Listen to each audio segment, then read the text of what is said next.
Well, good afternoon, everyone. Thank you so much for joining us here on this Tuesday, the 23rd of April, for this introductory session on connecting with local government officials.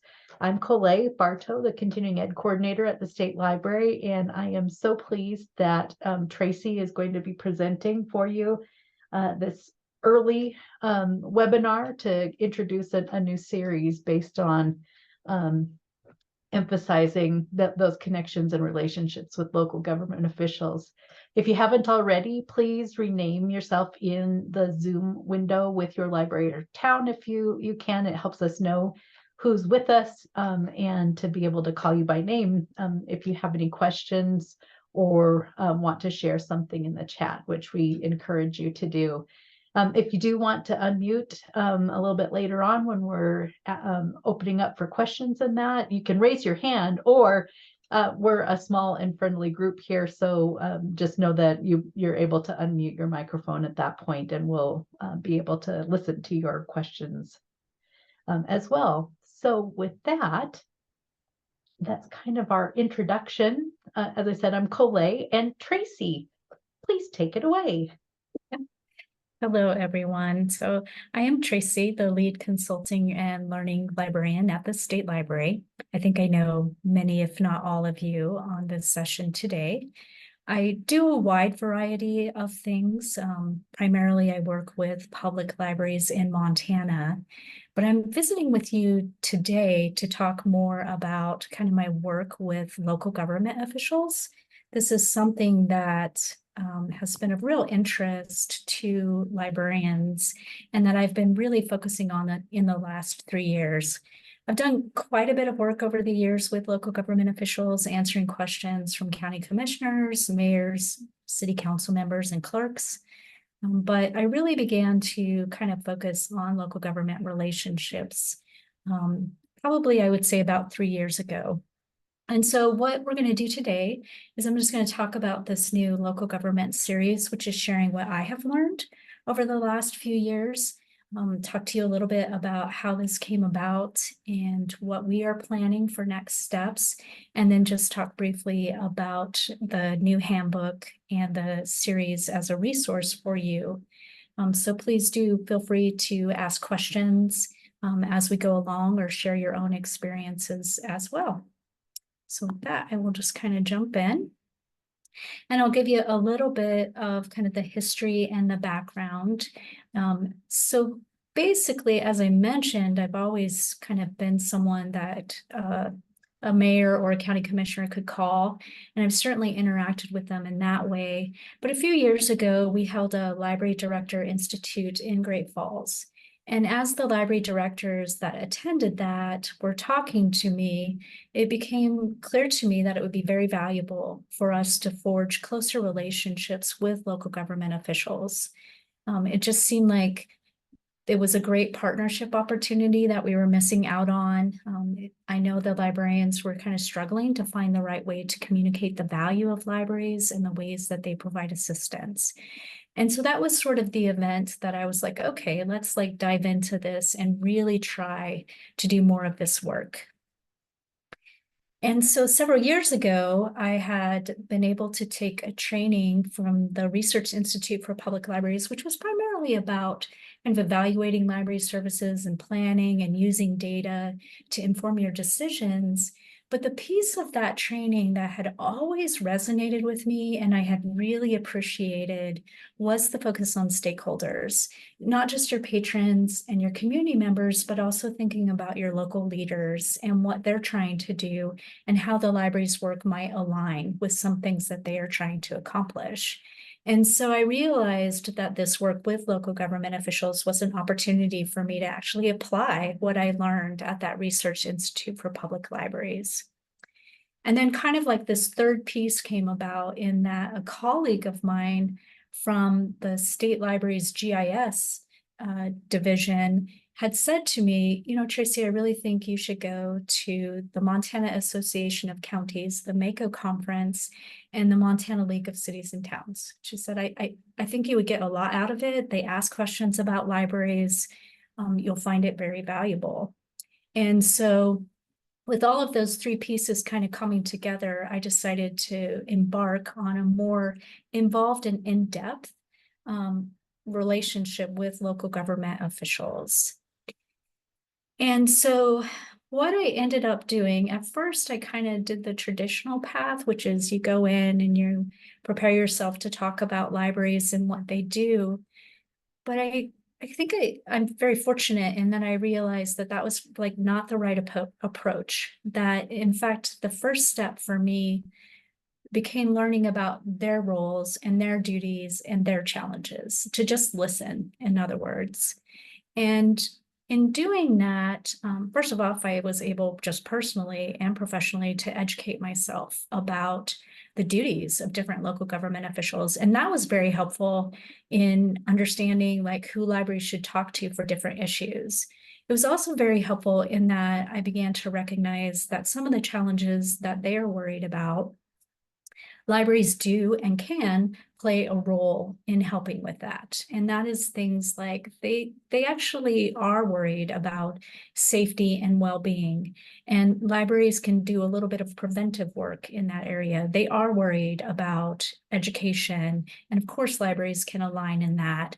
And they're also worried about the incivility that they see, and libraries can help with that as well. And so by learning about those challenges, it began to change the way I talk about libraries, which is what I mean when I say practice speaking about community impact.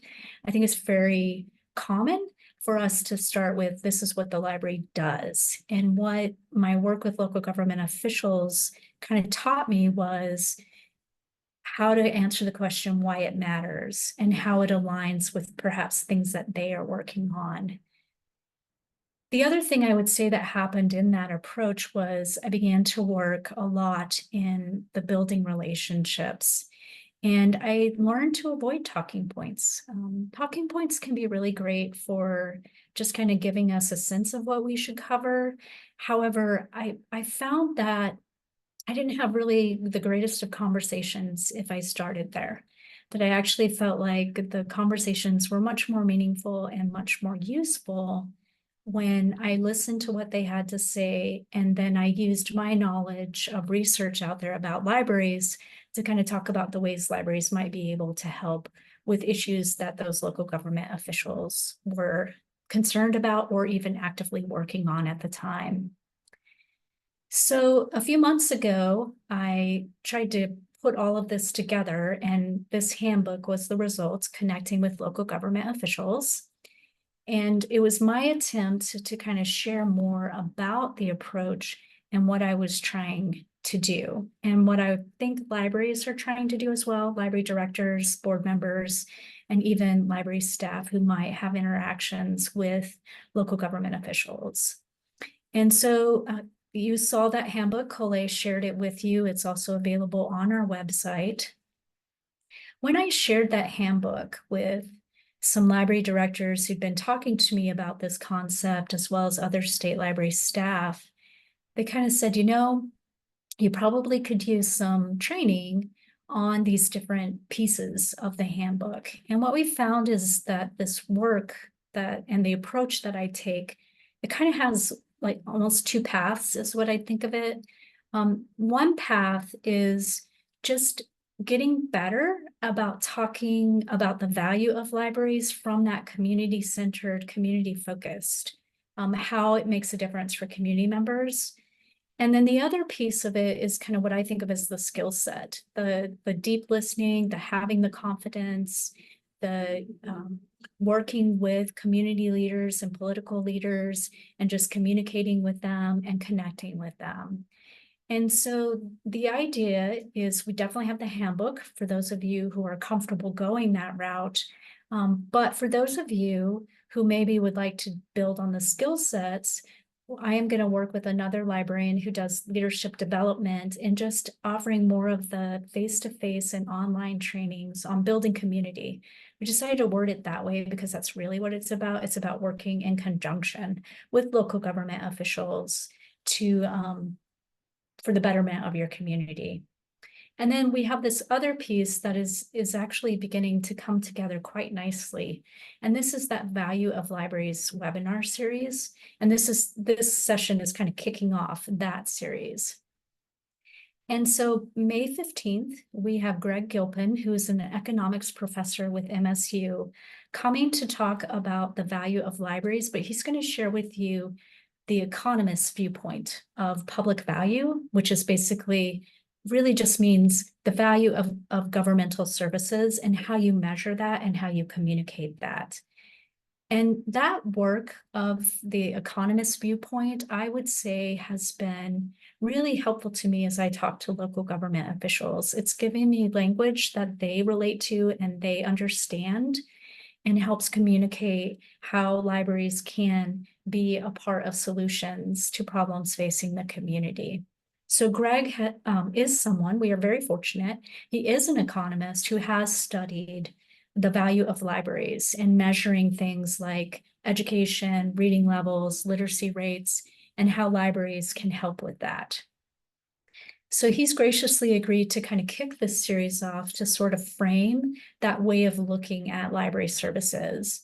And then we have Crosby Kemper, who was the former director of the Institute of Museum and Library Services. And he's always been passionate about literacy in libraries. He's always believed that that's a fundamental role of libraries. And so he's going to be talking about literacy in libraries and how they assist with that. So those two sessions are set up. I am going to look for someone who can talk about the value of physical spaces. There's some research out there that have really shown how libraries and their physical spaces can bring people together and help them to connect with one another, to encourage civility, and also in the long run, it can often be preventive care. So it makes places safer through prevention. And then I hope to wrap the series up by inviting some of the local Montana government officials that I've gotten to know in my time at MACO and working with the League, to kind of have them come and share and sort of wrap it up with just, this is Montana's perspective, and just applying what we've learned throughout this. So that webinar series will be happening over the next year. And then probably in the summer, we'll begin working on the skill building set with the building community piece. And I will certainly share that with you once we get that off the ground.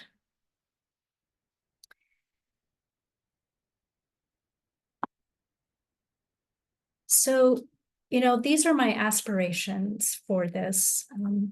One of the things that's been really enjoyable for me, and if you skimmed the handbook, you probably saw that, is the connections I've made with local government officials and just how inspiring and enjoyable it is to work with people who they do care about their community. All of us, library directors, board members, librarians, local government officials, just our day-to-day lives are stressful and there is a lot going on. But when we have time to just come together and chat with one another about some of these bigger picture things, it is very inspiring, I think, for all of us.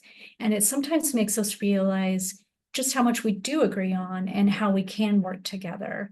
And so my hope with this work is that it gives you the tools to connect with your local government leaders and to kind of be working together for the betterment of the community, which I know is very pie in the sky, inspirational, but it is truly, I think, one of the most powerful aspects of this are the times when local government leaders working on an issue and I have been able to just come together for a few moments to just work on some small thing that just makes life a little bit better for people in a community. And I do hope that you begin to see yourself as community leaders because you are, and you do have a lot that you can offer the community and a lot that you can do together with others. So those are the things I hope to accomplish. That's quite large, I realize. That what we hope you learn is the more concrete stuff. And that is just that skill set of learning to listen deeply, understanding some of the research out there from social scientists and economists about the ways that libraries help with community well-being and how to kind of bring those two things together. And I would say the middle one, how to use what you learn from officials to develop library services that build community and address community needs and aspirations, is also actually fairly concrete. It's really taking local government official concerns and community partners and what they're worried about and what the library's role in that might be to create a service or perhaps a program that can be of benefit to your community members, which is all work you're already doing. Some of this is actually just getting better about explaining how that work actually helps with something that local government officials are concerned about or care about or want to accomplish in their communities. So I went through that really quickly before I talk about next steps. Are there any questions or comments or anything that anyone wants to share? Ah, that's a great one, Denise. So Denise said, I'm not sure I understand the difference between talking about what the library does rather than community well-being. I realize you're going to cover this in a future session, but any chance of an example? Yeah, so for instance, I tend to talk about, hear librarians talk about why they have summer reading programs. So they have summer reading programs, they serve X number of kids, it helps with the slump in reading scores, which is pretty good actually. But the way that I flip that one around, Denise, is I say, so I actually had this conversation with local government officials. I did a presentation to newly elected officials and I was asking them about their concerns. And I pointed out that recent test scores reveal that more than 50% of Montana's students are not reading at grade level. And that is a concern. And there are a lot of partners. There's parents and families and schools and libraries that can help kids address that issue. And summer reading is one of those things that can help kids from making that slide. And that's what I mean by that subtle difference. You know, we talk about safety. I talk about how libraries can de-escalate issues. So when people come in, they can talk to community members. They can actually, through the reduction of social isolation and loneliness, by that friendliness and so forth, they can actually help community members feel better. And when community members feel better and aren't as lonely and aren't as socially isolated, they tend to not act out as much. And that's one of the ways that libraries can help with preventive. So that's kind of what I'm talking about. Does that help? It is subtle.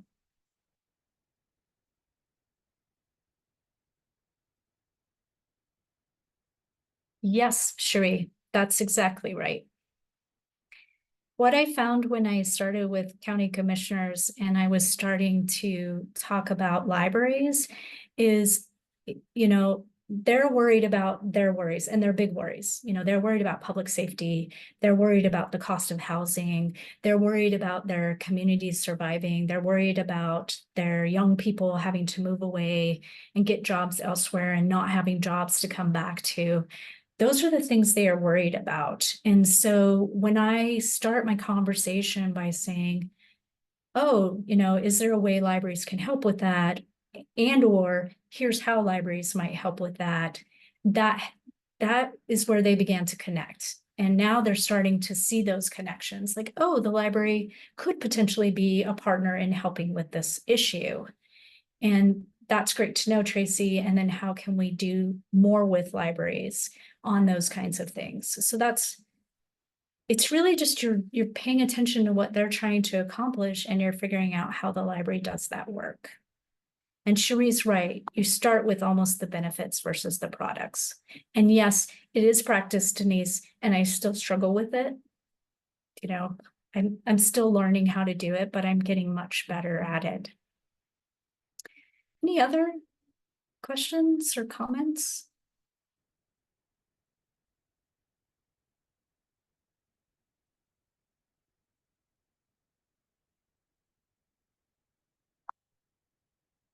So Adam says, I like the perspective of working with local government to help the community.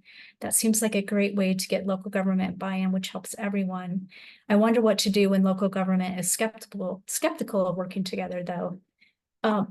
That's a great question, Adam, and I definitely ran into that. When I did the completed the newly elected officials training, I had probably a third that was very enthusiastic about what I had to say. I had a third who probably were like, I have other things to focus on, and a third who were kind of in the middle. And I think you just begin to slowly work with people over time. You get to know them as people, and you get to know what they care about. And as you begin to kind of help them with issues that they're concerned about, I think those connections, you forge those connections. And I guess it almost has a ripple effect. It's like, oh, you're concerned about social isolation and loneliness in the people in our community. So am I, because I see it, I see people acting up. And then could you work with this community partner, or could you work with the sheriff's office? That's how it begins to build upon itself. You're not going to win everyone over. And that's really not even the intent, I think. And maybe that's the difference, I would say, is I approach this from what are you working on? Where does it make sense for libraries to help? And then how can we work together? Any other questions or comments? And Colet's right. Relationships are key. I have a nice story. Great. It's that somebody came to one of our library programs. There's been coming to our adult library programs who was given that prescription by her medical provider in order to get herself out of social isolation. And she said, it was kind of difficult for her, but she was really enjoying it and making connections. So it was a prescription by a doctor to come to library programs. That is awesome, Denise. That is a great example. So you just did it. You just told that from the perspective that a local government official could relate to and care about.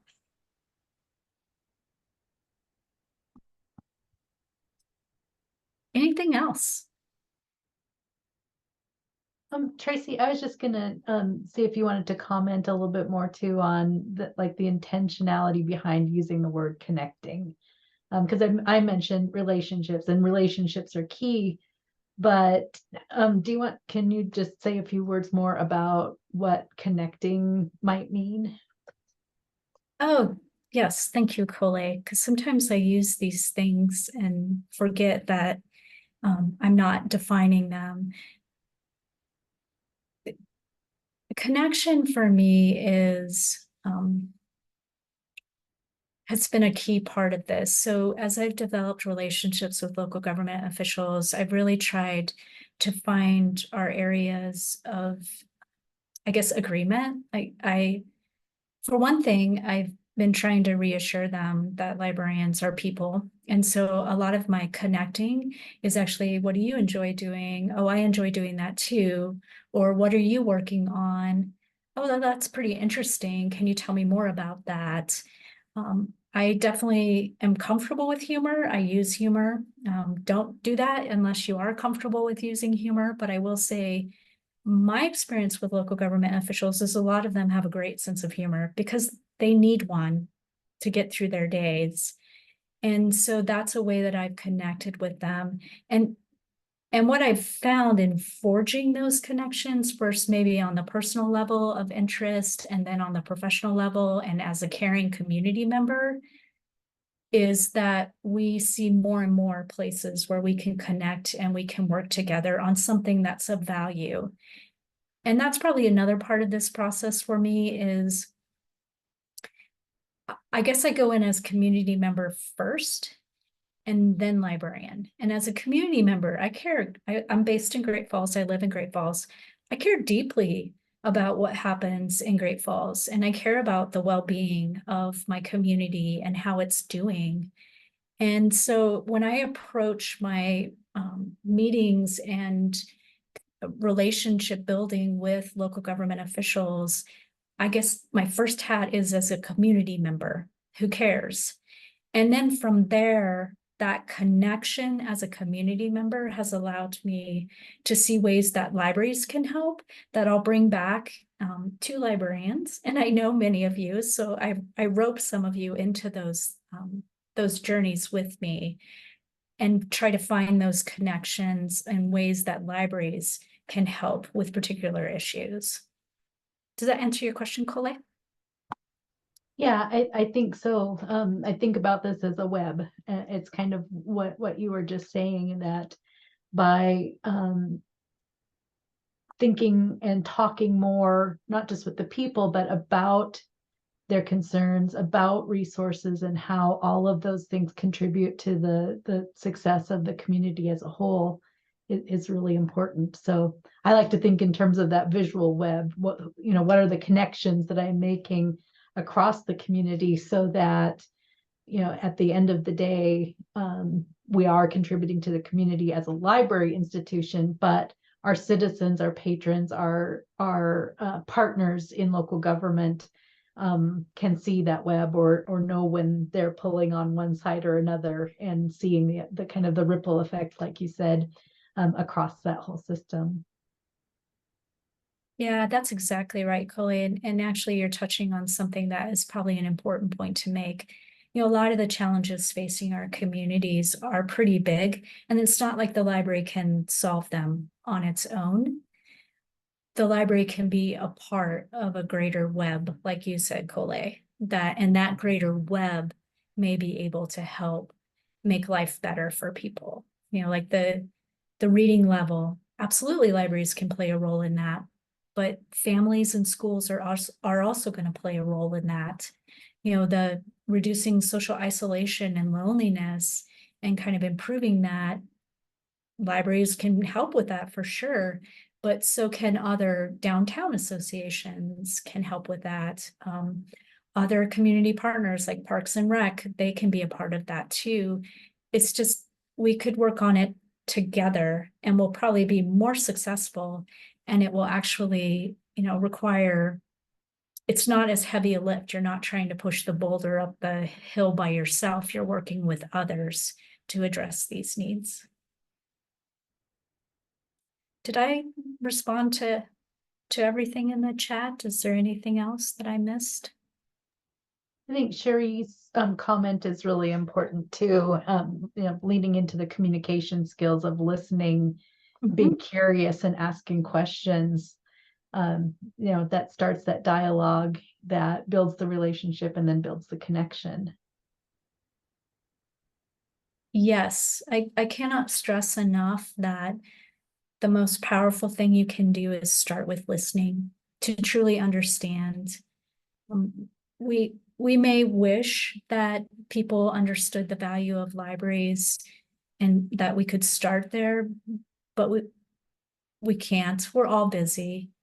It's kind of like when I went into this local government adventure, me understanding what local government officials do helped me be more compassionate and just realize how much stress they have and how many very big decisions they have to make. And that was great. It was great for me to understand that as a community member. It was also great for me to understand that as a librarian, and to be thoughtful about the way that I approached them and connected with them. And it also took some of the stress out. This is not something that you have to do overnight, and you can't do overnight. It's a long-term process. And I see that Denise posted some comments from patrons. I would say to you that many times patrons are better at talking about the value of libraries than we librarians are. There's often very powerful stories.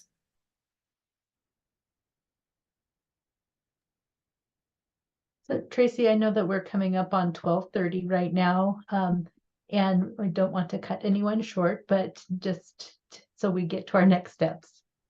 Yep. Thank you, Colette. I appreciate that. So to kind of wrap this up, if you haven't read the handbook, I do encourage you to start with that. And if you feel comfortable, pick something and try it locally. I am here. So if you want to have someone to just be a sounding board for you, my colleague, Kara Orban, is also very interested in this. I'm just kind of going to sign her up to also be a sounding board if you'd like someone else that you can just talk through it and just be like, how how should I approach this? What should I do next? We are happy to brainstorm with you. Sometimes one-on-one is very helpful. I do encourage you, if you have the time, to sign up for Greg's webinar in May. I've been very impressed with him, with his thoughtfulness and with just his insight in libraries and looking at them in a different way as well. And then we will, of course, share with you any information we have about upcoming trainings and what we do with the face-to-face as well. And so with that, I will turn it over to you, Colette. Awesome. So thanks so much, everyone, for joining us. We will be posting recording of this session as well as the resources, the slide deck that we shared today. I'll also pull out all of the links that we shared in chat so that that's part of the resources that you can get access to as well. As always, don't forget to claim your credits for today. You can do that by going to Aspen and your control panel if you're working on a certification track. Let me know if you have any questions or difficulties with that. I'm always available and very willing to help with those sorts of things. As I said, the YouTube channel, you can look here for the recording. This will also be linked in the Aspen event. So lots of ways to get to that.